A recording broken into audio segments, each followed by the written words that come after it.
नागपुरात भूकंप आला रे म्हणे, माझ्या घरचे पूर्ण भांडे पडले म्हणे. मग मी नाही दिले म्हणलं. अहो तो भूकंप ना होता, 3 स्टार धुमाल वाजत होता.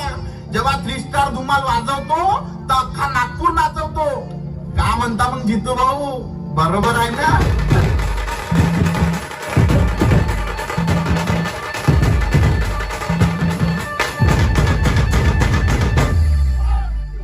One, two, three.